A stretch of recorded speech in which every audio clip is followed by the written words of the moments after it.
Today we're looking at a book designed to provide one with the fundamentals of striking for boxing, kickboxing, and mixed martial arts.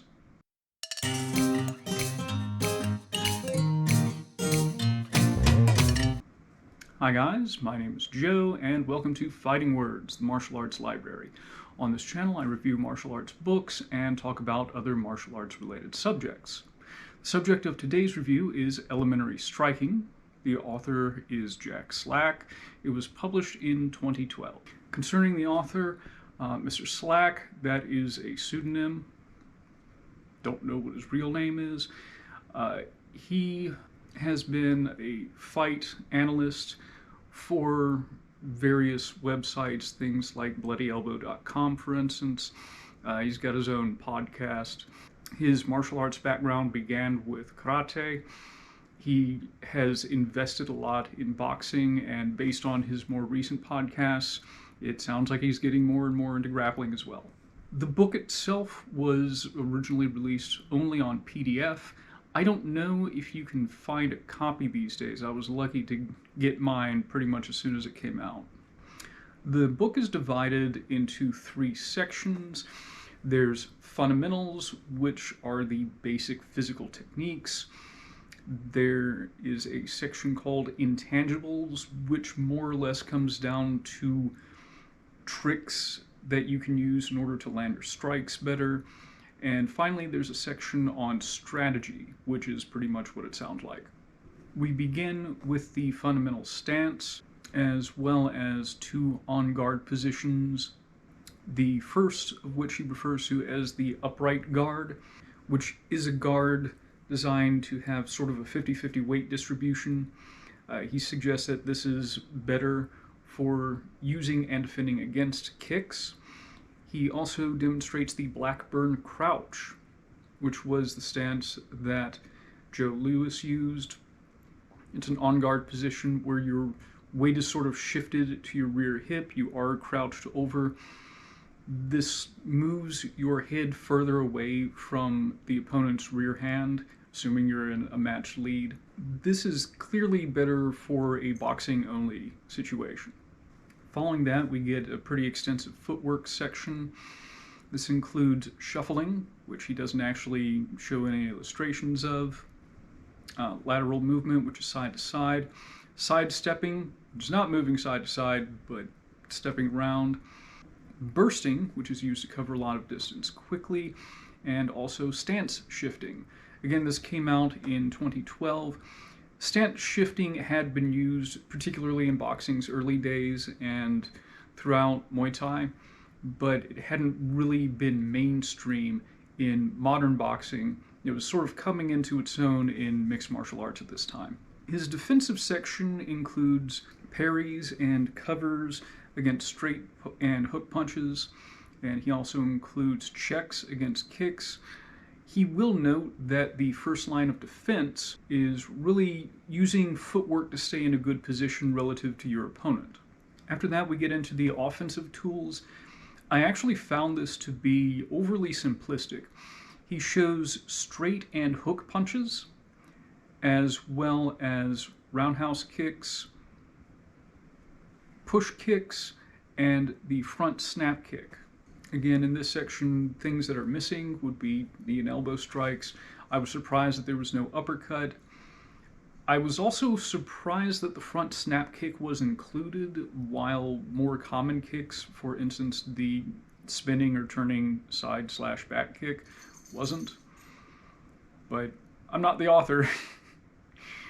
To be fair, both the push kick and the front snap kick can be done more or less from the same stance with only a little bit of change in body mechanics. So if you are going for simplicity, I can see why one might include that. As I mentioned up front, after these fundamentals, we get a section on intangibles.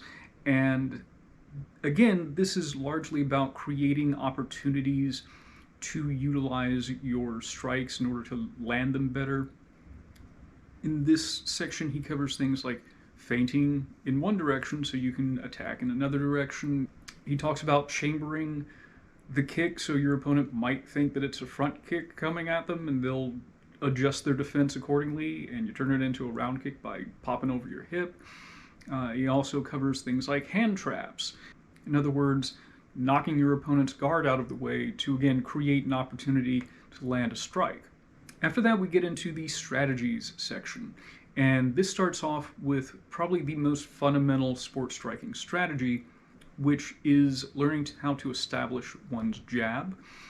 And he covers that pretty well, talking about how you can use your jab in order to create openings by doubling up on it or by feinting with it. Following that, we get a section on lumberjacking, which is using your punches to set up your kicks. This is actually sort of a signature of the Dutch style of kickboxing. And I think Ernesto Hoost and Peter Aerts, hope I'm pronouncing his name correctly, were sort of masters at this. After that, we get a section on the cross counter. So a lot of times people will refer to their rear straight punch as a cross. It's rear straight. If you want to get into the nuances, a cross counter is where you slip to the inside of the opponent's jab and you cross your own rear punch, I'm a southpaw, sorry, over the top of your opponent's jab and hit him with kind of a circular, almost a hook, basically. So he covers that, then he moves on and starts talking about how to set up counters using jabs and teeps, or push kicks.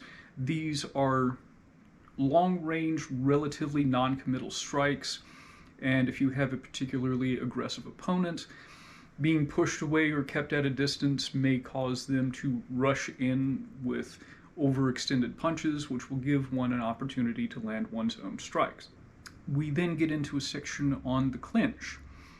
I'm glad he included it in here. It's somewhat overlooked in a lot of books on striking, but is part of so many different striking arts. The author will cover things like the double overhook, which you see a lot in boxing when guys are hurt and they're basically just trying to tie up the guy's arm so they don't get punched anymore. Covers the over-underhook, so you're going over one of your opponent's arms, under the other one. Covers the body lock, where you're under your opponent's arms and clasping your hands together.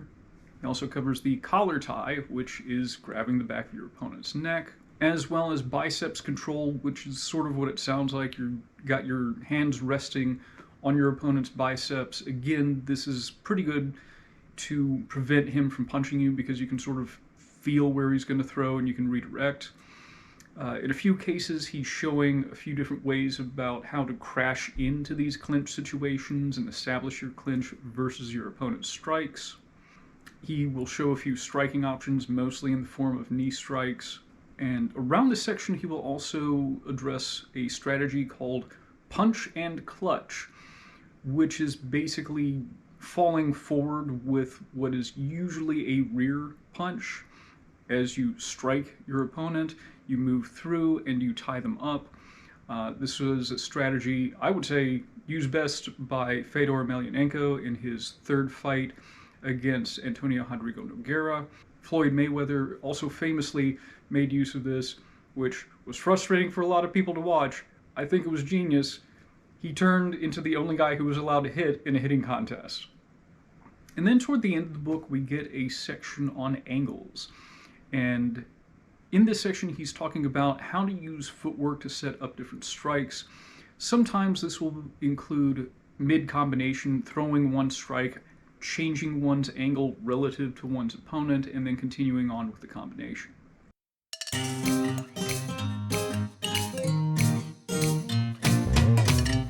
As far as the prose go, I think it has some very good basics. I would even say that some of the strategies and tactics sort of creep into the intermediate as opposed to elementary.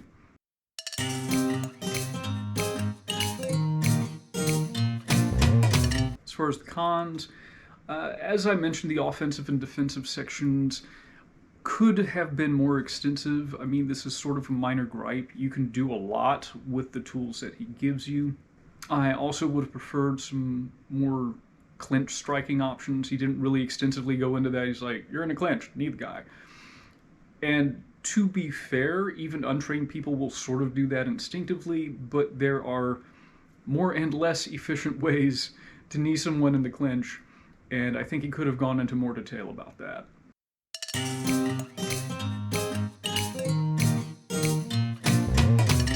As far as my recommendations go, if you can find this book, and I would highly recommend looking for it. Again, as far as I know, it's just completely available, only in PDF. I don't think he sells it on his website anymore. But if you can find this, I think it has a lot of good information for especially beginners, but also people intermediate and maybe a little bit advanced. There's a ton of resources out there that can give you the stuff that was covered in the fundamental section with an even more complete view of striking fundamentals. But there are very few texts that are available that will cover the things that were in the intangibles and strategies section, especially with illustrations like what we have here. There are things that are good for people who are only in boxing. With that being said, I think it's much more useful to people who compete with a broader set of rules like kickboxing, Muay Thai, Sanda, MMA to an extent. There are things about the striking game that do sort of change up when you have the ability to just tackle the guy, and you're also dealing with the barrier of a wall. But I think that there's still a lot of good information for people training for mixed martial arts in here as well. Well, thank you guys for following along with me. This is another in my Summer of Sport series. So during the summer months, I've been covering books that talk about the more competitive side of martial arts. If you'd like to help support the channel and help me buy more books, please consider donating to my Ko-fi account. I'm going to put a link to that in the description. And again, thanks for following along, and I'll see you later.